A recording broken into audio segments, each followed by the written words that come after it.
1 Coríntios capítulo 2. A mensagem a respeito do Cristo crucificado. Meus irmãos, quando fui anunciar a vocês a verdade secreta de Deus, não usei muitas palavras nem grande sabedoria. 2. Porque, quando estive com vocês, resolvi esquecer tudo, a não ser Jesus Cristo e principalmente a sua morte na cruz. 3. Quando visitei vocês, eu estava fraco e tremia de medo. 4. O meu ensinamento e a minha mensagem não foram dados com a linguagem da sabedoria humana, mas com provas firmes do poder do Espírito de Deus. 5. Portanto, a fé que vocês têm não se baseia na sabedoria humana, mas no poder de Deus. A sabedoria de Deus. 6. Porém, para os que são espiritualmente maduros, anunciamos uma mensagem de sabedoria. Mas não é de uma sabedoria deste mundo, nem a dos poderes que o governam e que estão perdendo seu poder. 7. A sabedoria que anunciamos é a sabedoria secreta de Deus, escondida dos seres humanos, a sabedoria que o próprio Deus, antes mesmo da criação do mundo, já havia escolhido para a nossa glória. 8. Nenhum dos poderes que agora governam o mundo conheceu essa sabedoria.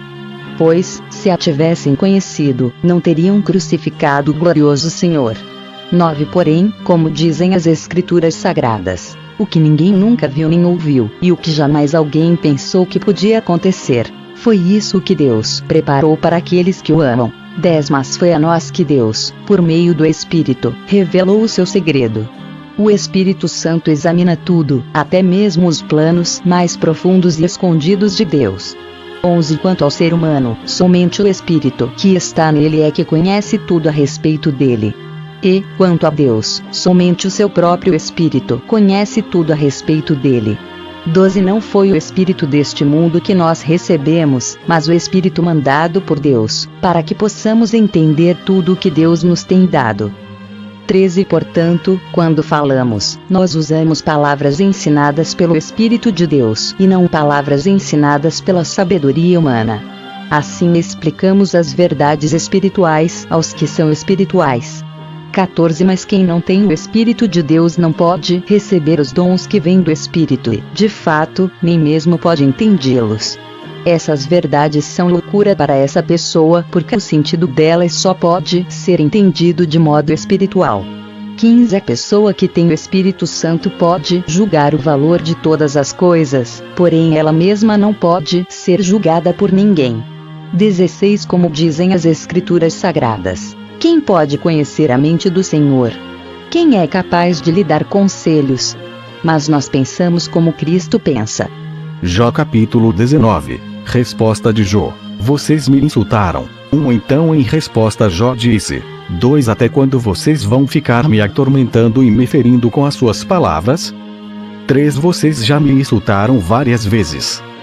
Será que não se envergonha de me tratar tão mal? 4. Mesmo que eu fosse culpado, será que o meu erro prejudicaria vocês?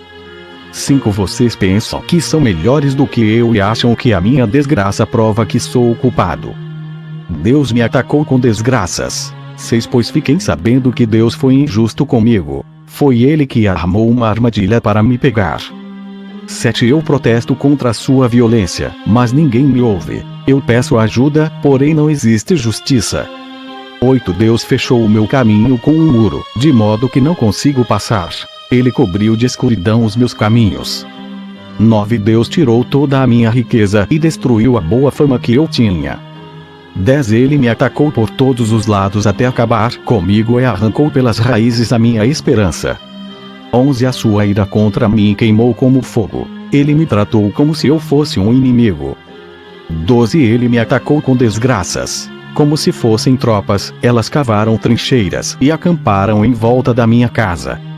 Os meus parentes e amigos se afastaram. 13. Deus fez com que os meus irmãos me abandonassem. Os meus conhecidos me tratam como se eu fosse um estranho. 14. Os meus parentes se afastaram. Os meus amigos não lembram mais de mim. 15. Os meus hóspedes fazem de conta que não me conhecem. As minhas empregadas me tratam como se eu fosse um estrangeiro. 16. Chamo o empregado, e ele não me atende, nem mesmo quando peço alguma coisa por favor. 17. A minha mulher não tolera o mau cheiro da minha boca. Os meus irmãos têm nojo de mim. 18 Até as crianças me desprezam. Assim que me levanto, já estão zombando de mim. 19 Todos os meus amigos íntimos me detestam. As pessoas que eu mais estimo estão contra mim. 20 Virei pele e osso. Mal consigo ir vivendo. 21 Meus amigos, tenham pena de mim, pois foi a mão de Deus que me feriu. 22 Porque vocês me perseguem como Deus me persegue. Porque não param de me atormentar. O meu defensor vive. 23 Como gostaria que as minhas palavras fossem escritas, que fossem escritas num livro. 24 Ou que com uma ponteira de ferro elas fossem gravadas para sempre no chumbo ou na pedra. 25 Pois eu sei que o meu defensor vive. No fim, ele virá me defender aqui na terra.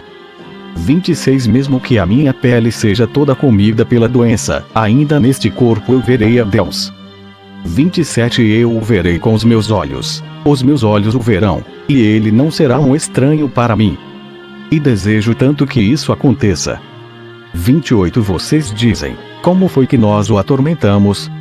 A causa desta desgraça está nele mesmo. 29 Mas tenham medo da espada, a espada com que Deus castiga a maldade. Fiquem sabendo que há alguém que nos julga. Jó capítulo 20. Segunda fala de Zofar. Então Zofar, da região de Naamá, em resposta disse: 2 Jó, você me deixou perturbado, e por isso responde logo.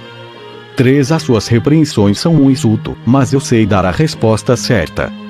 A alegria de quem é mau dura pouco. 4 Você sabe muito bem que desde os tempos antigos, desde que o ser humano existe na terra, sempre foi assim. 5 A alegria de quem é mau dura pouco, o seu prazer passa depressa. 6 Ele pode ser tão alto como o céu, e a sua cabeça tocar nas nuvens. 7 Mas ele se acabará para sempre como a cinza, e os seus conhecidos não ficarão sabendo o que aconteceu com ele. 8 Ele desaparecerá como um sonho, como uma visão da noite, para nunca mais ser visto. 9 As pessoas que viviam com ele não o verão mais. 10 Os seus filhos devolverão aos pobres aquilo que ele roubou, aquilo que ele ganhou desonestamente. 11 O seu corpo jovem e forte logo virará pó. A maldade vira um veneno amargoso. 12 Para quem é mau, a maldade é doce. Ele a esconde debaixo da língua. 13 Fica com ela na boca para sentir bem o seu gosto. 14 Mas daí a pouco, no estômago, ela vira um veneno amargoso. 15 O homem mau vomita as riquezas que rouba. Deus as arranca do seu estômago. 16 Ele toma veneno de cobra, e esse veneno o mata. 17 Quem é mau não terá o prazer de tomar leite e mel, que correm como rios. 18 Ele terá de abandonar tudo o que ganhou com seu trabalho, e não poderá aproveitar as suas riquezas. 19 Isso porque explora os pobres e os esquece e rouba as casas dos outros em vez de construir as suas. 20 Ele nunca está satisfeito com o que possui, quer ter sempre mais e mais. 21 Avança em tudo que pode, mas a sua prosperidade acabará. 22 No ponto mais alto do seu sucesso, a miséria o atacará, todo o peso da desgraça cairá sobre ele. A ira de Deus se derramará sobre os maus. 23 Ele que enche a barriga. Deus descarregará sobre ele a sua ira. Deus fará chover sobre ele o seu furor. 24 Mesmo que ele escape de uma arma de ferro, uma flecha com ponta de bronze o atravessará. 25 Tirarão a flecha das suas costas, e ela sairá brilhando com seu sangue. E o medo tomará conta dele. 26 Tudo o que ele ajuntou será destruído. Um fogo não aceso por mãos humanas acabará com ele e com toda a sua família. 27 O céu mostrará os pecados dos maus, e a terra se levantará para acusá-los. 28 No dia em que a ira de Deus se derramar sobre eles, todas as suas riquezas serão destruídas. 29 É isso o que Deus faz com os perversos. É essa a recompensa que ele guarda para os maus. Jó capítulo 21. Resposta de Jó. Não me queixo de nenhum ser humano. Então em resposta Jó disse: 2 O melhor consolo que vocês me podem dar é escutar com atenção as minhas palavras. 3 Tenha paciência enquanto falo. Depois que eu terminar, vocês podem zombar de mim. 4 Não é de nenhum ser humano que me queixo, e é por isso que estou tão impaciente. 5 Se vocês olharem para mim, porão a mão na boca, assustados.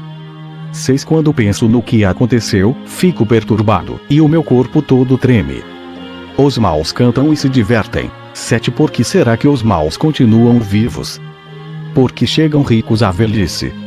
8. Eles têm filhos e netos, e vivem para vê-los bem crescidos ao seu redor. 9. Nada ameaça a segurança dos seus lares, e Deus não os castiga. 10. O seu gado se reproduz sem problemas, dando crias sem nunca abortar. 11. Os seus filhos correm como carneirinhos e pulam de alegria. 12. Eles cantam e se divertem ao som de pandeiros, liras e flautas. 13. Os maus têm sempre do bom e do melhor e morrem em paz, sem sofrimento. 14. No entanto, a Deus eles dizem: deixa-nos em paz. Não queremos saber das tuas leis. 15. Quem é o Deus Todo-Poderoso para que o adoremos? Que adianta fazer orações a Ele? 16. Os maus dizem que progridem pelos seus próprios esforços, mas eu não aceito o seu modo de pensar. Que o pecador receba castigo. 17. Quando foi que se apagou a luz dos perversos? Quantas vezes algum deles caiu na desgraça? Será que Deus alguma vez ficou irado com eles e os fez sofrer? 18. Quando foi que ele os espalhou como a palha ou como a poeira que é levada pela ventania? 19. Vocês dizem que Deus castiga o filho pelos pecados do pai. Mas é o pai que deveria ser castigado para que aprendesse a lição. 20. Que o pecador receba o seu próprio castigo, que ele sinta o peso da ira do Todo-Poderoso. 21. Mas, se ele já está morto, se já está no outro mundo, que lhe importa que a sua família sofra? 22. Por acaso, alguém pode dar lições ao Todo-Poderoso, que julga até os seres celestiais? 23. Alguns homens levam uma vida feliz e tranquila e morrem ricos. 24. Com saúde e cheios de força. 25. Outros, ao contrário, nunca provaram um momento de felicidade e morrem com o coração cheio de amargura. 26. Mas uns e outros acabam morrendo, são sepultados e ficam cobertos de vermes. Meus amigos, as suas consolações são vazias. 27. Eu conheço os pensamentos de vocês e sei que pensam mal de mim. 28. Vocês perguntam: onde está agora a casa daquele grande homem que vivia uma vida de pecado? 29. Será que vocês não têm conversado com pessoas que viajam? Vocês não têm ouvido as suas histórias? 30. Essas pessoas dizem que, quando Deus fica irado e castiga, o homem mau sempre escapa. 31. Ninguém o acusa das maldades que comete, ninguém o faz pagar pelos seus atos. 32. Ele é levado para o cemitério e posto numa sepultura bem guardada. 33. Milhares de pessoas acompanham o corpo, e até a terra que o cobre é leve. 34. Meus amigos, as suas consolações são vazias. Tudo que vocês dizem é mentira.